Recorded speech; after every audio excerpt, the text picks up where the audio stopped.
Balikan natin ang ating mga karambulista at ang programa Karambola sa DWIZ.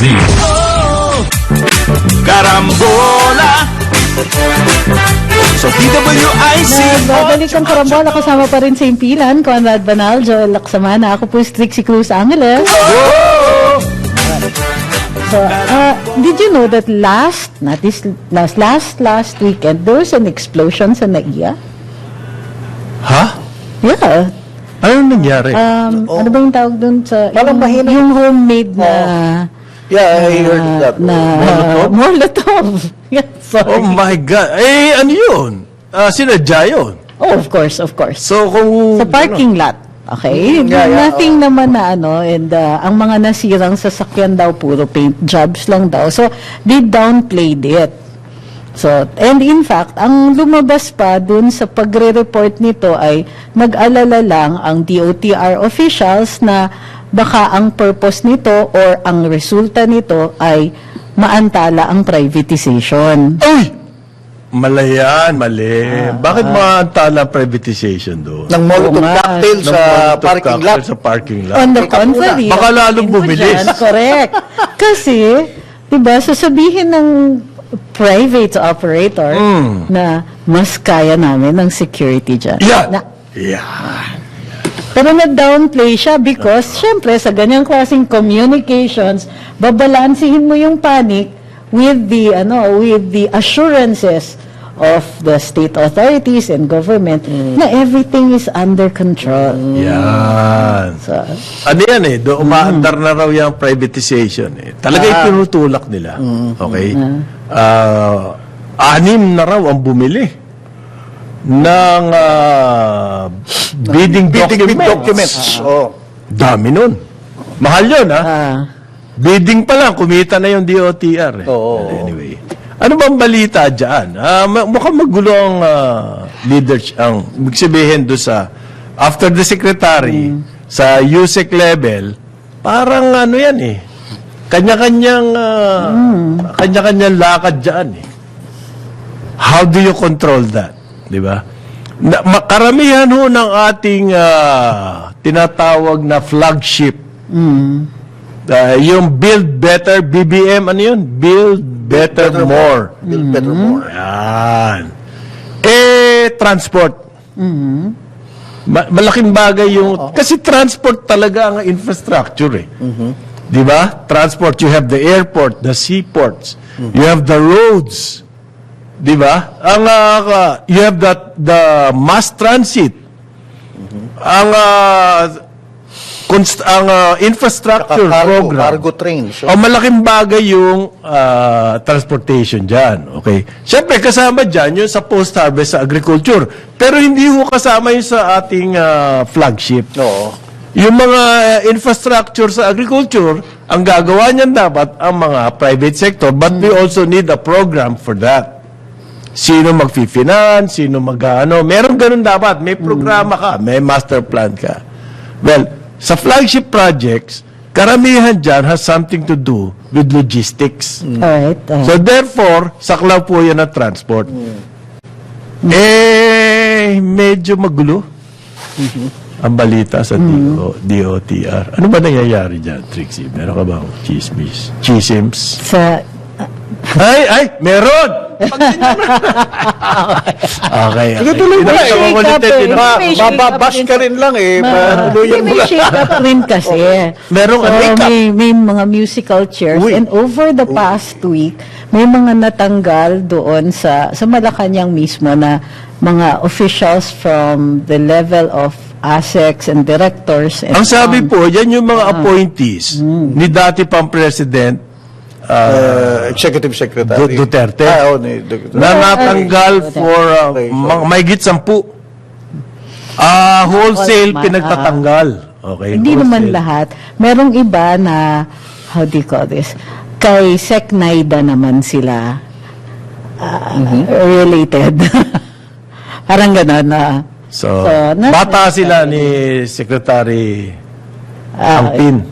Yes, 1 or 2, I think. Oo. Pero karamihan daw appointed by President Duterte. Which is, ay, for me, At that medyo time. malungkot. Kasi, So, nagkatanggalan dyan. maganda yung patak. So, pa sa DOTR, magkakatanggalan din. Merong at least one that we know of na namimiligong posisyon. But marami rin kasi naririnig namin sa iba't ibang mga departments, merong mga hindi, kumbaga pumapayag na natanggalin yung ibang mga officials that were appointed during this administration. Okay.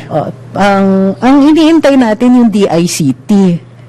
Kasi yun talaga si Sec Ivan, masyado nang naaantala ng mga Sarili niya, Yusek. Oo, ng sarili niyang mga Yusek. Actually, buti nga yung isa nag-leave. Ang problema sa mga Yusek kasi ngayon, kasi hindi naman recommended ng kanila mga sekretary kung kani-kanino galing yung recommendation. Nananabutahe. Hindi naman siguro. Sinusungay yung kumbaga. Sinusuwag. Sinusuwag yung mga Pusing sekretary. Putsa naman. Kasi kung ikaw, sekretary, dapat handpick mo yung mga Yusek mo. Hindi kanya na nangyayari sa atin. May appoint na sekretary, tapos bibigyan ng mga tao dyan. Na kung kani-kaninong bata. Hindi mo hawak yan. Hindi mo. At least sariling agenda na tinutulak. Okay. Halimbawa, yan na yan.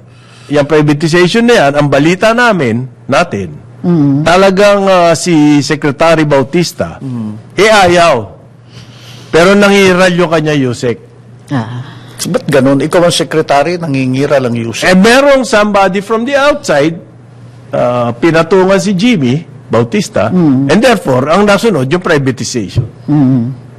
Okay, ganyan ang nangyayari dyan sa DOTR. And yet, ang daming projects niyan. Subway, diba, the train, the airports, all the airports. Ang laki ng sakop, Ang laki po ang infrastructure na kasalalay dyan sa DOTR. Sea transport, yung mga pier. Kung sinasabi natin yung government spending on infrastructure will lift the Philippine economy. Ibig sabihin kasi po ngayon, Will pump ang projection, we are losing steam now, the Philippine economy. 5% na lang ang ating growth rate. We used to be the darling of Asia. Umaabot tayo na 8%. At ang sinasabi nila, possible mag-double digit because of all the infrastructure. And yet, it is not happening. Why? Sa akin, ang gulo po ng leadership. Maraming project dyan sa DOTR. Well and good kung mayroon siyang matatastas, May issues everything. sa airport. Saan mo ililipat ngayon yun? Anong ililipat? Kung may mawawala sa USEC, saan mo pupunta yun? Hindi mo pwede tanggalin na sa gobyerno yun. Hindi, may kapalit na posisyon yun. Kung naman, this is so political. Hindi sanay ang ilang Musical sekretary chairs natin. daw, Hindi ganyan. Well, that's how it is. May kailangan may pagpalagyan Bago mo tanggalin. bago mo tanggalin. Kasi malakas eh. Yan ang problema dyan. Sa may lalagay. Daw. O, baka sa PCO, I don't know. O sa budget, whatever. Yung mga hindi masyadong kailangan. Malakas. Wala namang function ng PCO, pare. React Deny. lang. Sasagot lang. Hindi, siya ang tagasabi kung anong direksyon. Whereas kung Presidente, kailangan na ng- kung ang information drive, meron ka talagang totoong information drive. Yun ang inyong tinutulak. Sa laki-laki ba naman ng inyong organization? Kayang-kaya yan eh. Hindi eh. Kung tagasagot lang, isang desk lang sa akin. Pwede na yun eh. You don't need an entire organization to do that. Yung operations, yun yung andun yata yung buong pagbuhos ng kanilang mga efforts. Sa operations. Okay, Dahil maraming opisina yan eh. Oo, di ba? So, Kaya tinanggal pa nga daw yung chairman ng printing oo. NP, ano ba? National Print NP. Hindi, yung Apo. Apo talaga yung chairman. At ang nailagay ay yung sa, nakalimutan ko yung pangalan ng kumpanya, yung sa, alam mo yung sa passports, Aha. pag magbabayad ka, the electronic payment, Okay. ang laki ng kaltas ng isang kumpanya na supposedly, kasi sila yung nag-provide ng electronic payment na method na yun. Ano naman, Matagal na off to, the shelf na lang binibili ngayon yan eh. Yun na Electronic nga eh. payment. So, out of the entire payment, Kumbaga, pumunta ka sa tindahan, pwede mo nang bulin yan, yung... oo nga eh, parang ano yan, nga eh, parang sistema na yan. Gcash, o kaya yung ano eh. Oo, off the yung- shelf na lang yan. Kahit yung pagbili ng gold, parang gano'n. Kakaltas pa oo. sila? Ang laki. Hindi, buti kung kaltas lang Ay, eh. Parang kaya hindi siya rin nilagay gano'n. doon. Ayun. Para mas malaki na kaltas ngayon, pati sa... Hindi, yun yung Pati sa nilagay. printing ng Oo. passport. Pero, nung napansin ng liderato, wala, kagulo. Kagulo. Oo. Kita mo? Yung mga ganyan, nangyayari. Wala yan. So, yan, may mga ganyang Wala namang ano. pangyayari sa loob. Oo. Wala namang wild parties. Mga gano'n. So, Anong sabi ni Wala, Amy? baka Ni wala. Senator Amy? Ay, madadamay ako dyan. saan? Mga wild parties? Sa mga chikahan natin na Ano, pag wild nakaupo parties? si Senator Amy, biglang, ay, madadamay ako doon, sabay tawa. I don't know if this is relevant. Parang Joel Trixie, no? Pero, binabalik po yung mga banat kay dating Presidente Gloria Macapagal Arroyo, which otherwise known as GMA. May bago raw pong complaint ng graft and malversation. Kanino? Nung panahon pa ng administrasyon niya. Ni, Over the Malampaya Fund. Oh my God, Isinampa po kinakatuhan nga pala siya. Isinampa po yan sa Office of the Ombudsman. Okay? Dahil meron daw audit report na kumpleto noong 2017 na doon makikita yung disbursements na ang Malampaya Fund. Okay? Yan pong Malampaya Fund, umabot yan ng 170 plus billion pesos. Yan yung tinatanggap ng gobyerno doon sa Malampaya gas project. Ganyan ho yung theory niyan. Maghahanap ng gas ang private sector, kukuha sila ng service contract sa gobyerno. Pag nakakita ng gas, i-develop nila yan. Gastos nila at lahat. Pero doon sa makukuha nilang kita, meron pong share.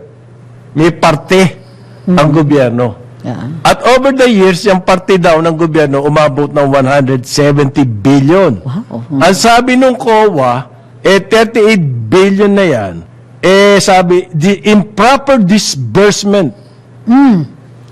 Paano ba dinisburse? Improper disbursement, hindi ho na ano yun, non-compliance with existing laws. Over the years.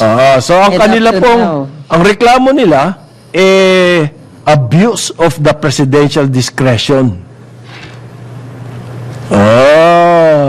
Yan. Kasi po, ang sabi, yan daw Malampaya funds, dapat mapunta lang yan sa development ng other energy projects. Okay?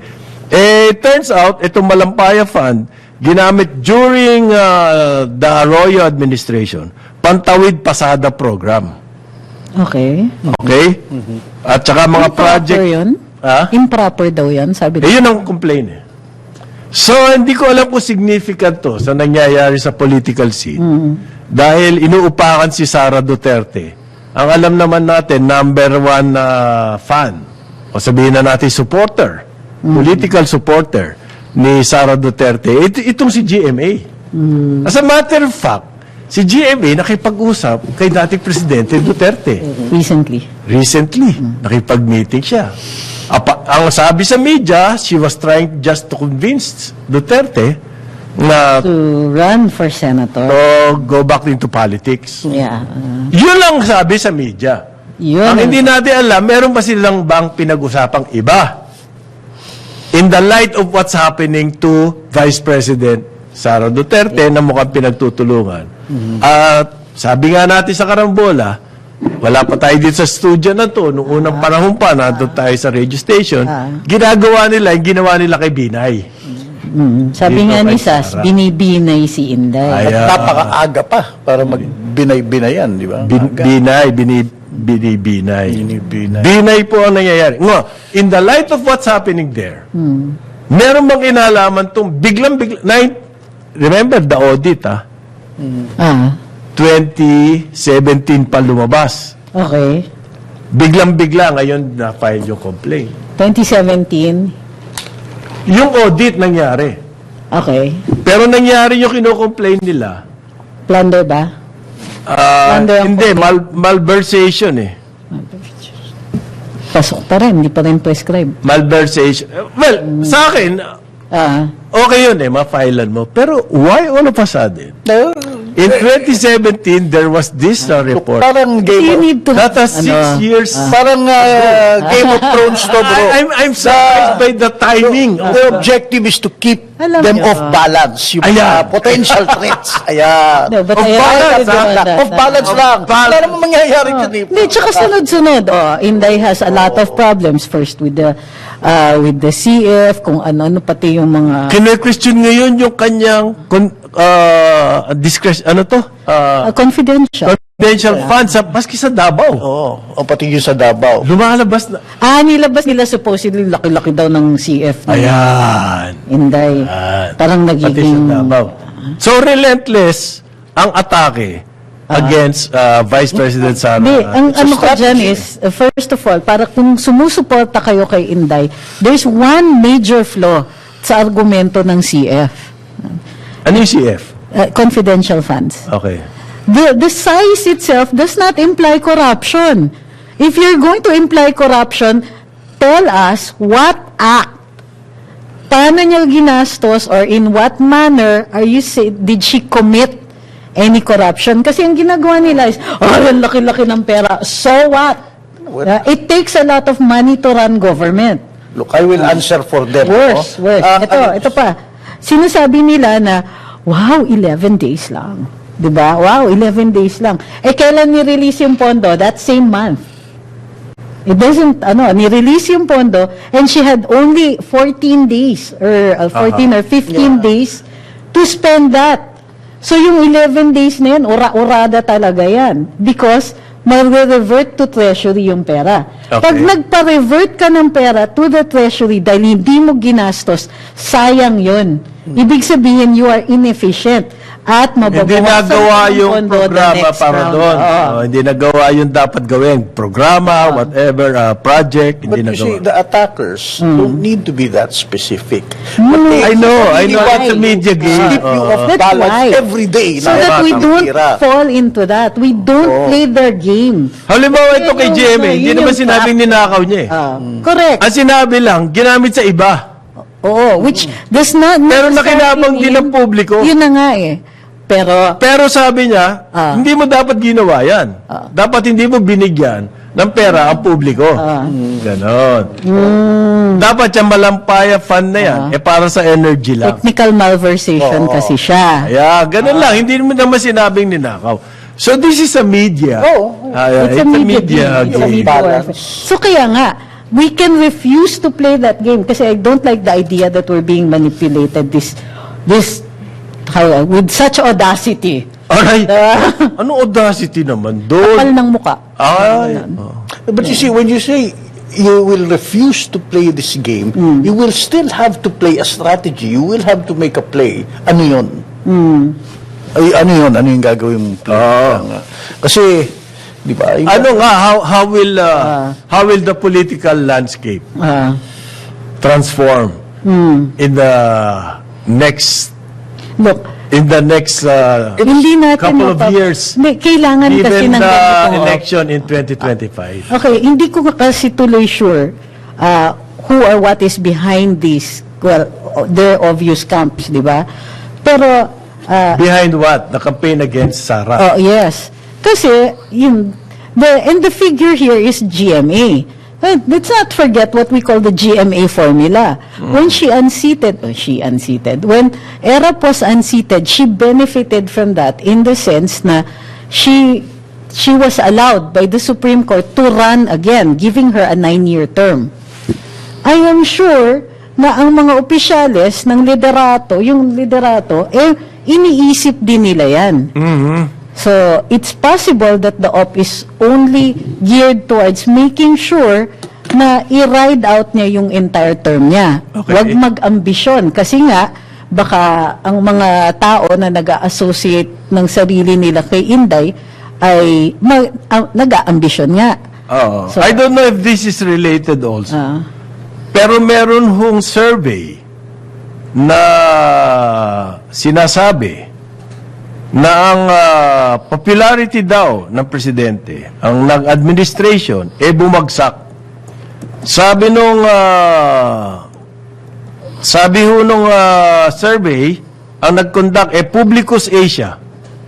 This is a very credible organization. Hindi ho siya run-of-the-mill na mga sumusulpot na lang na survey company tuwing eleksyon. Dito pong Publicus Asia. negosyo yan, yung survey, sa totoo lang. Pero pag publicus yung itsura niya, credible yan. Yan daw po ang ayon But sa it's survey. online, ha? So, it's purely online. Ang That will affect opposition numbers, against ha? ang sentiment po against the administration ay tumaas. Okay? Halimbawa, yung pro-administration sentiments from 48% noong second quarter, ngayong third quarter, naging 43% na lamang. Yan daw pong decrease na yan,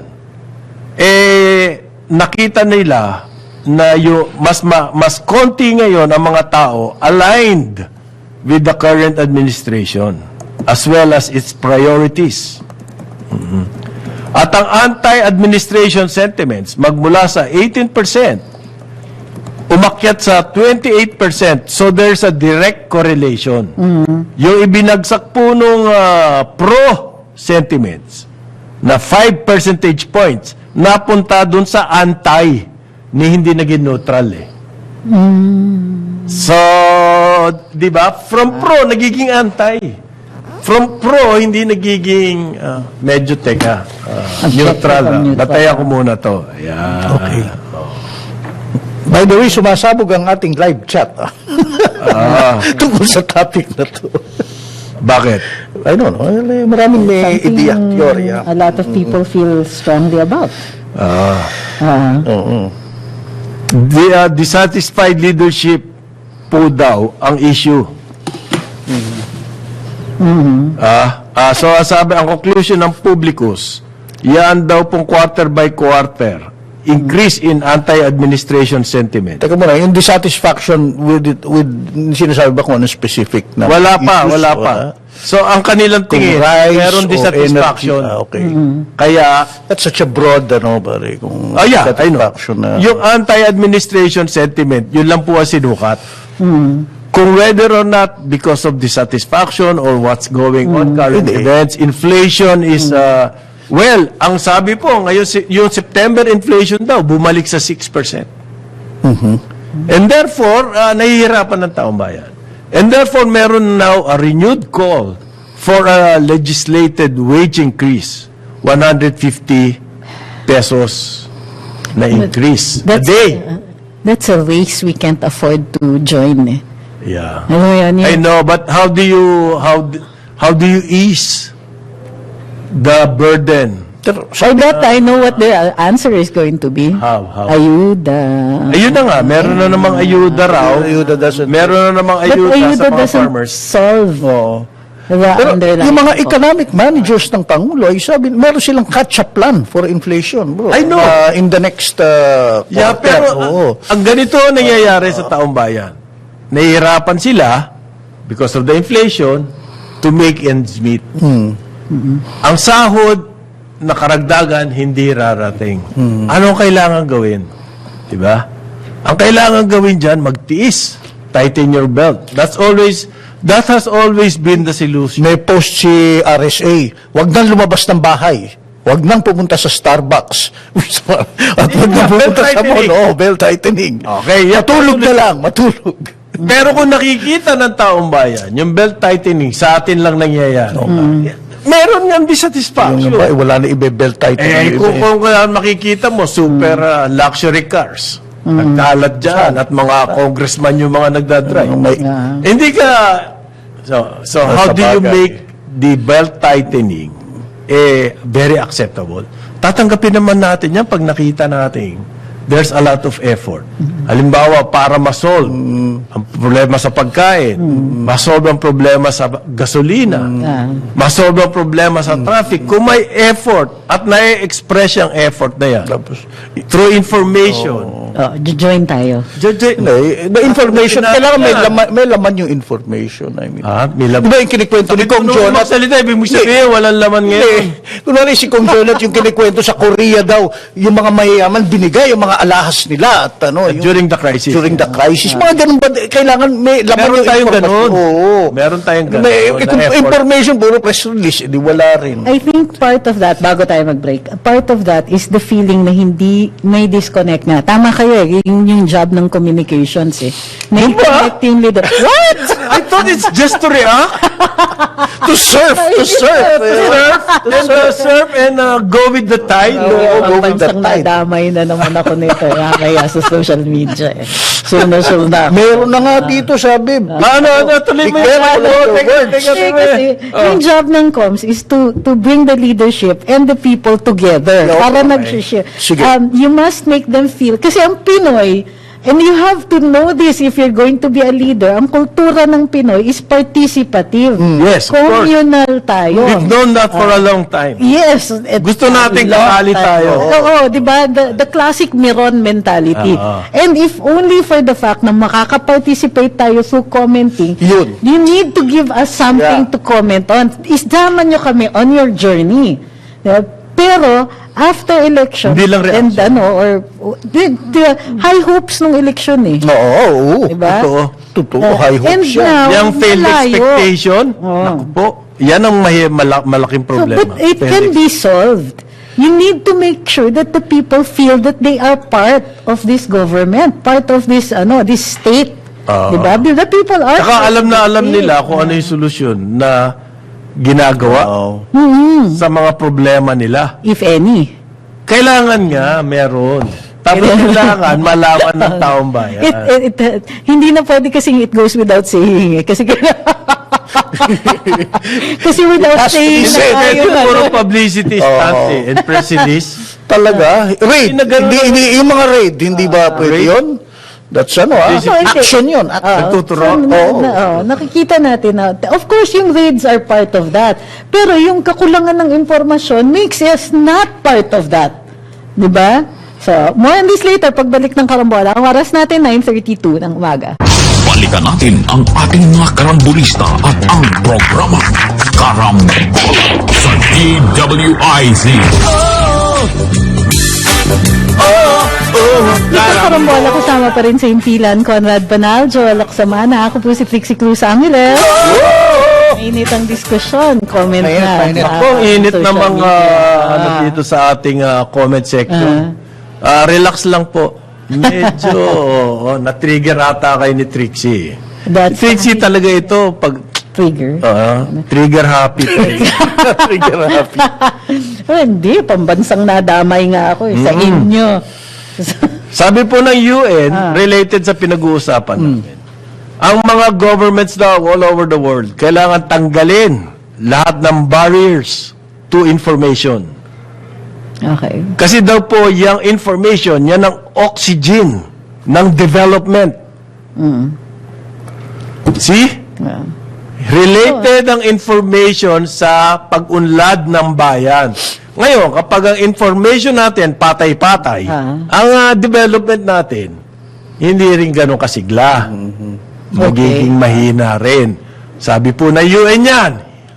Ang prinsipyo kasi dyan is that yung mga tao na nagbe-benefit sa information ay kokonti lang. Yeah. At nagkakaroon ng ng Tawag siya, imbalance. oligarchs. Yun. Oligarchs ang tawag dyan. But, na-monopolize na nila lahat. Kapag monopolize mo ang information, therefore, lahat ng decision making, ikaw lang ang makaka-influence. Ramdam. Halimbawa po sa importation. Yan. Okay? Halimbawa sa importation. Nagsalita ang mga nag-aalaga, mga poultry. Ang laki daw po ng nawawala sa kanila. Diyan sa poultry. Sabi ho yan ng, ano yung Poultry Association? Ubra. Ha? Ugnayan. Kanina, yun in-interview kanina yung eh. Broiler Racer. Oo, Broiler Hindi. Racer. Basta yung Broiler Racers Association. Oo, nagsalita na po sila in the past several years. Ang laki daw ng tama sa poultry industry. At yan po ay kinampihan sila ng USEC, ng DA si Deo Gracios Victor Sabellano. Natutuo yan, nangyayari. In the last 15 years daw po, mahigit sa ang chicken meat importation, pataas ng pataas in the last 15 years. Okay? Ano, hindi na tayo umuunlad sa pag-alaga ng manok? In the last 15 years, consistently, pataas ng pataas ang importation. Ano ang nangyayari sa local industry? Okay. Sabi po ng... Sigla naman in the case of poultry. So, sobrang sigla. Ayan. Pinapa-stand down sila ng Bureau Animal Industry. Almost 60 billion daw po ang na-displaced na local production. Niyang importation na yan. Ano ito yung maliliit na... Broilers, farm. Mga farms. Alam mo, ang mga poultry natin, hindi malalaki yan. Karamihan dyan, contract growers. O lahat contract growers. Yung mga malalaki po na kumpanya, halimbawa Magnolia, yung mga, wala na silang sariling poultry farm. Ang umaasa sila doon sa mga maliliit. Okay? Ang nangyayari daw, natatalo ng imported. Hindi lang daw po mga mag-aalaga ng manok ang tinatamaan dyan. Uy, may problema. Pati na rin yung gumagawa ng feeds. Pati na yung may-ari ng mga tracking. Yung mga may-ari ng mga dressing plants. Kung ano-ano pang negosyo at tinatamaan dyan sa kaka-import. Okay? So, yung local production, Ang mahal ng itlog. Hindi, ano daw, kanina, Kailangan in-interview mag-import. 12 pesos, or to 15 pesos na yung medium size. Hindi ko alam yun, Mahilig ako sa itlog, That's a excellent source of protein, no? Nagbe-break ako 3 itlog pa lang. Problema na kagad kung ano. Hindi, tsaka para sa mga ordinaryong Pilipino, ang itlog pinakamadaling iluto. I mean, anything. Marami kang magagawa. Ilaga mo, iprito mo, i-scrambled egg mo. Yung law students kami, pagka wala kang pera, tayo naubos sa kakasiro. Ito si Sabellano. Siya yung in charge kayo sa animal. Industry. So what is he calling for? Bureau of Increase Animal ang Industry. production at bawasan ang importation. Isa niya, yan. Chicken, beef, pork, lahat yan. Ngayon, ayo kay Secretary Jokno, hindi pa raw it's not yet out of the table. Yung reduction ng tariff sa corn, rice, at pork. It's not yet off the table. Kasi daw, yung sabi ng presidente, ayaw niya yung reduction in tariff sa rice. Diba? Kasi sinabi na niya yan, matagal ng proposal yan eh. Diba? Ng economic managers. Bawasan ang tariff sa rice, corn, coal, at saka nasingit yung, ano ba yung nasingit, Trixie? Nasingit yung rice, corn, coal, baboy. Mamoy. Sinaba. Nagsalita po over the weekend ang Secretary ng Finance, sabi niya, hindi daw final yung desisyon ng Presidente. Presidente na yun, final. Yan ang sinasabi. It's not yet off the table daw. Pwede pa daw. Okay? Kasi nilalakad ho nila. Pag na-approve yung reduction in tariff ng rice, hindi malayo yung pork. Nandyan na rin. Di ba? So, may problema si Sabellano pag nangyari yan. Yeah. Yung nangyari sa chicken, mangyayari din yung sa pork. It displaces local production. Yung importation po. Okay? Now, at the same time, they will try to decide daw yung price control sa bigas. So, yun ang sinasabi, they will try to decide and everything. So, hanggang ngayon, tayo, dito, pending lahat ng desisyon. na malaking epekto sa atin. Hindi mo pwedeng sisihin pala ang PCO kaya sila walang masabing istorya.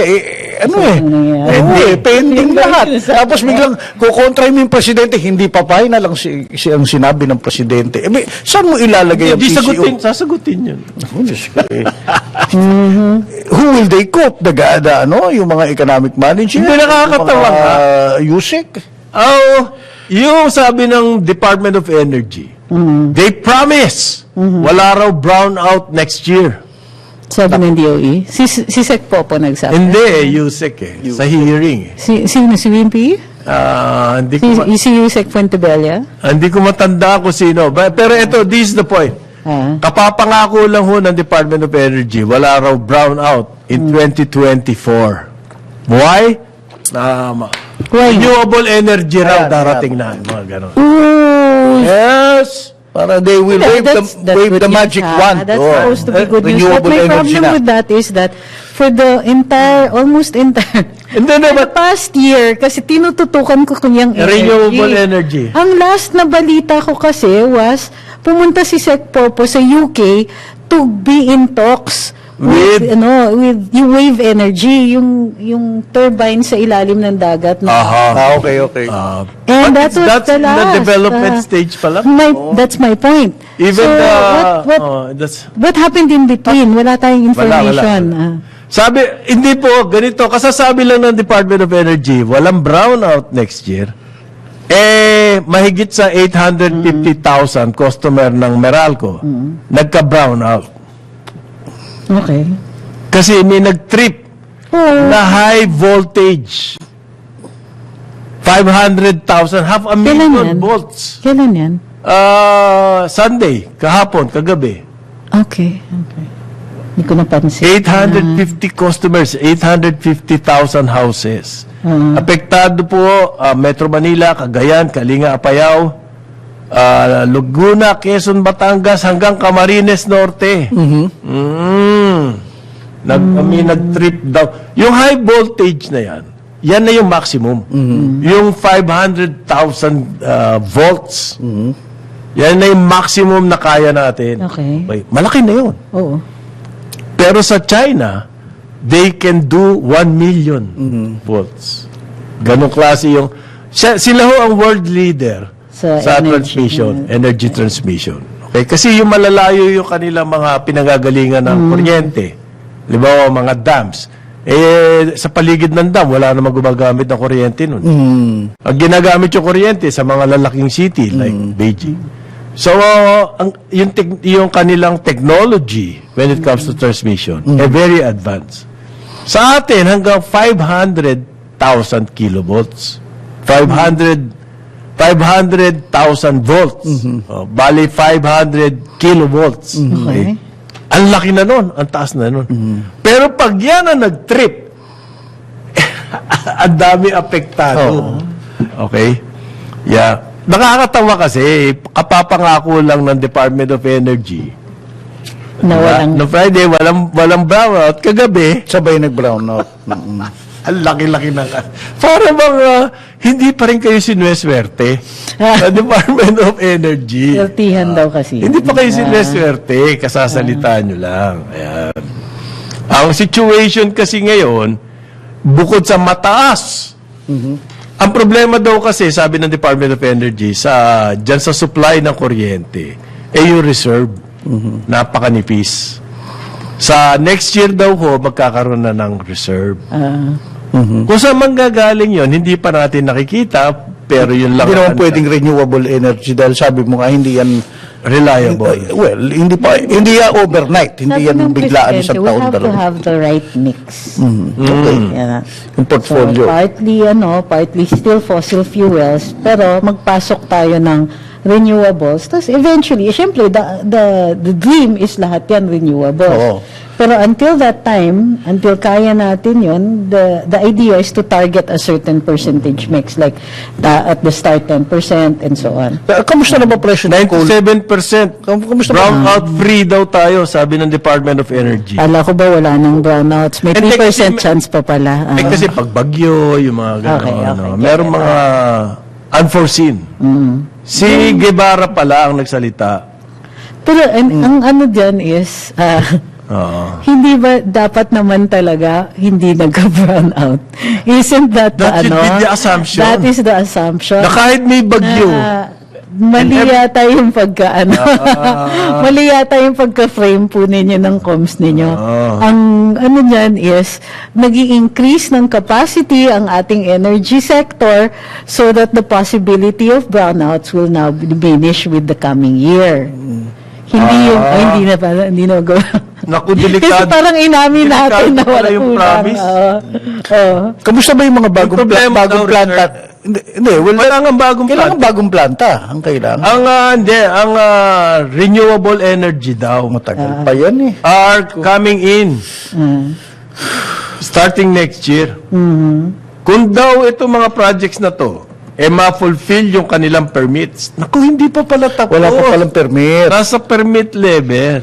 And they are able to construct. We should not have that problem next year na mababang reserve.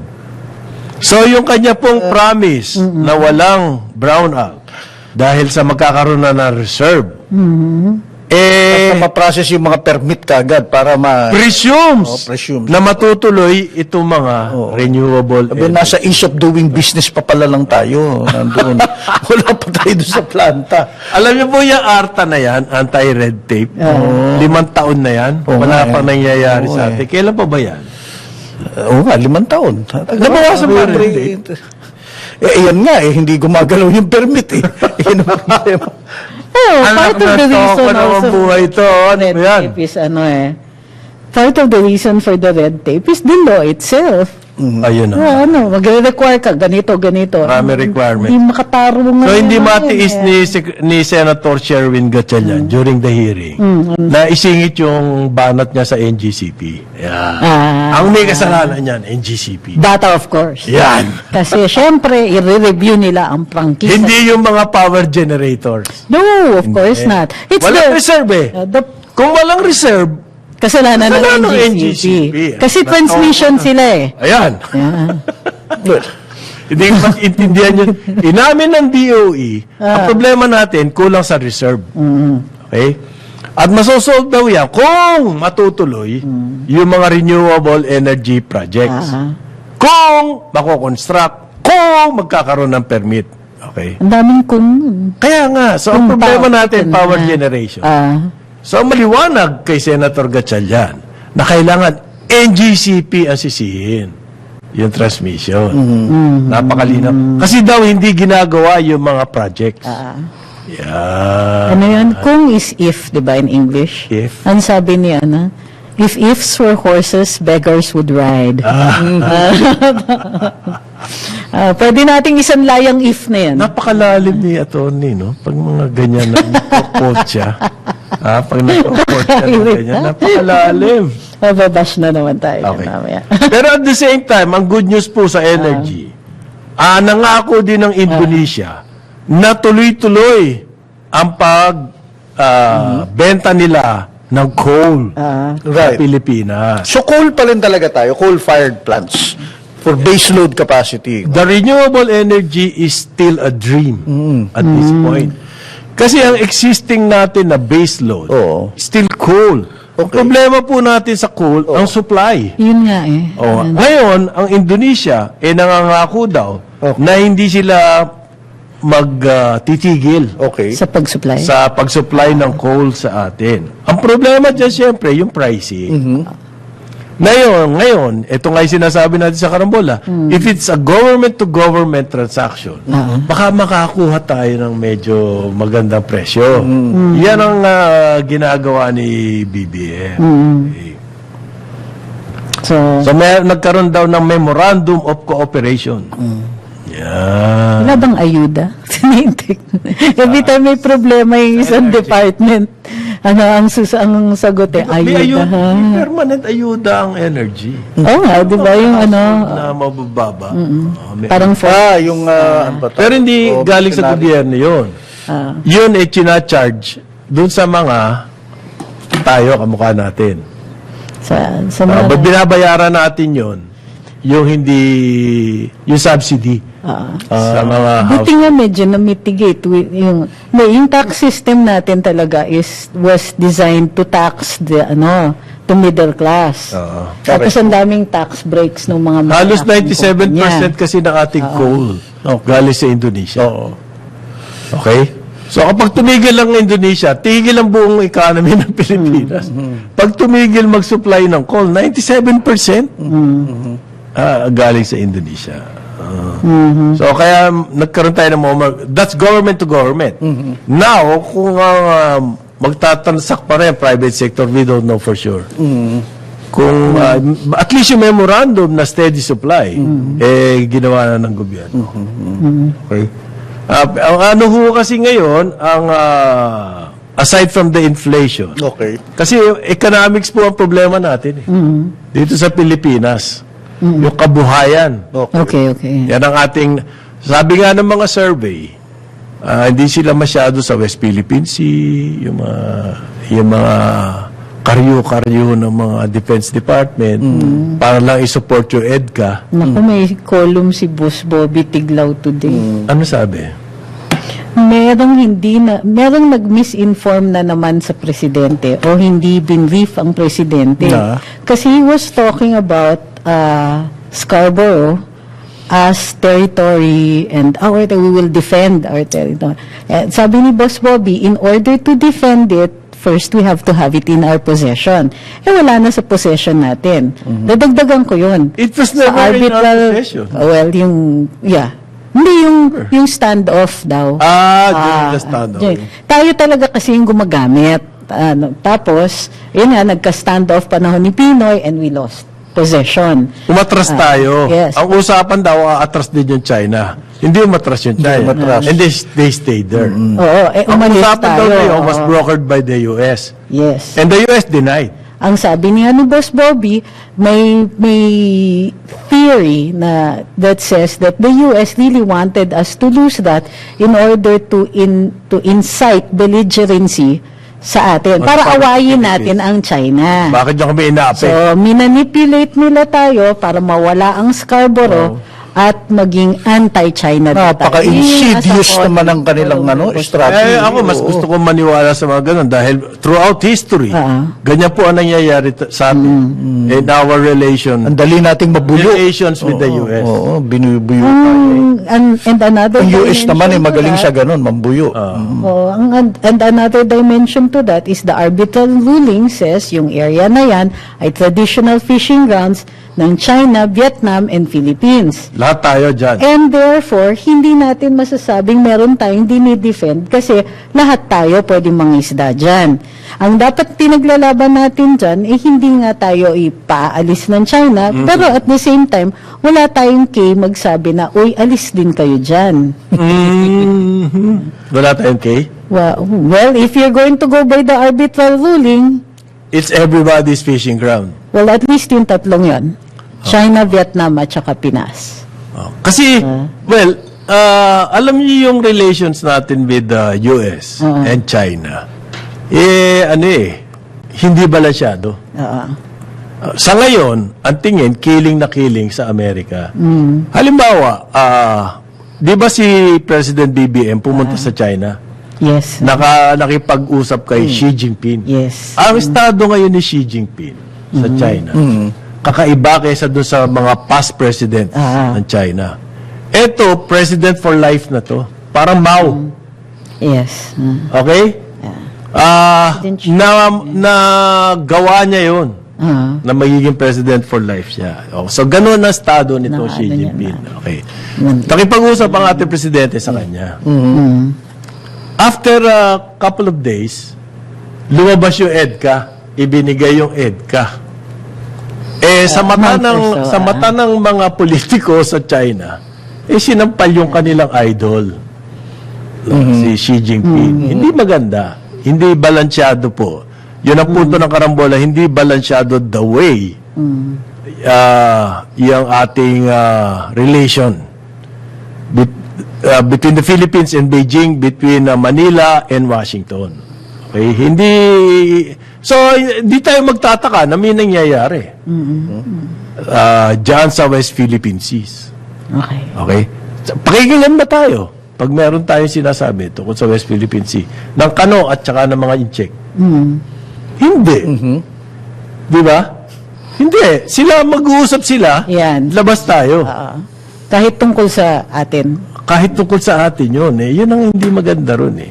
So, kailangan natin i-balance yan. Kahit anong sabihin. Hindi natin pwedeng awayin ang Beijing. Hindi rin natin pwedeng awayin ang Washington. So, it's a very precarious situation for us. Pero kung sa ngayon, na masyado tayong killing sa Amerika, na EDCA, lahat. Tapos, ang rhetoric ng ating mga opisyal, like Gibo, is always anti-China. I think we're not doing the right thing. Well, that's Diba? the policy, and that's straight at the doorstep of the president. Siya yung architect ng foreign policy as president. Hindi, kasi personally, parang talaga nag-aaral kasi sa Amerika. Marami siyang influenced by Wharton American ba? thoughts. Wharton, Oo, Wharton. Therefore, yung as a person, talagang maasahan na natin na may killing siya sa US. Yes. Okay? Pero kailangan may advisor siya na sabihin sa kanya anong effect ng mga ganong klaseng move. Like, kami meeting mo lang kay Xi Jinping. I-approve mo yung EDCA. May effect yan. Yan ang optics. That says a lot more. Well, far be it from me na kulaan ano ang tumatakbo sa isip ng presidente. Alam mo, meron mga tao, ayaw nila ng unsolicited advice. Okay. Minsan gusto nila, di ba, yung president is not people who like that. trust ang makalilang makakausap na who can Pero kaya nga meron tayong mga analyst sa DFA eh. analyst. Marami. Emphasis sa May analyst din tayo sa Pinag-aaralan DND. talaga nila yung mga, halimbawa, yung relation with China. Pinag-aaralan nila ng mga analyst, mga think tank. Meron tayo niyan. We have a really good ambassador, ha? know. Si Boss Jimmy. Sabi, may Meron din pinag-aaralan yung relation natin with Japan. So, alam na nila yan. Alam mo, dapat alam mo, last night I was watching, nasa HBO ngayon yung Meg 2, The Trench. Alam mo yung Meg? Okay. Yung mga prehistoric Got shark, it, pero sa ilalim doon, pare, pwede i-release pala yung mga yon. Yun ang panlaban natin sa China. Bubugin mo na. Kung naman fiction yun eh. Anyway, Yeah, so Para ka the naman mega si- priest. Yeah. I'm trying to out Eric Mati si Eric Mati. Anyway, tuloy pa rin ang problema dyan sa Scarborough at sa West Philippine Sea. Pero speaking of Gibo, I would like Yeah. to, on the flip side, yung wife niya, si Nikki Chodoro. is very active dun sa ano siya yung parang special envoy, ambassador for yung anti-trafficking. At Okay. successful ang recent punta niya sa UN General Assembly, and as usual, Nikki doesn't rest eh. Hyper yun eh. Anti-trafficking ng... Human trafficking. So, she is one with the immigration authorities that Actually, mas strict. effective si Nikki. Ganon. So alam niya eh. She has ay nako, more on this tomorrow. Okay. Maraming salamat sa pagsubaybay sa karambolan nitong araw na ito. Ang tabayanan susunod na programang Ronda Pilipinas with award-winning Isang mapagwagi sa mga timpalak ng pamamahayag. Ayan. Dennis Antenor Jr. On behalf of Conrad Banal, Jonathan, nga pala, no? Joel Laksamana, we will see you tomorrow. Ako po si Trixie Cruz Angeles. Sumainyo ang programang Karambola sa DWIZ. Hanggang sa muli, tayo'y magbabalik upang ihatid ang pagtalakay sa iba't ibang mga issue. Dito pa rin sa programang Karambola sa DWIZ.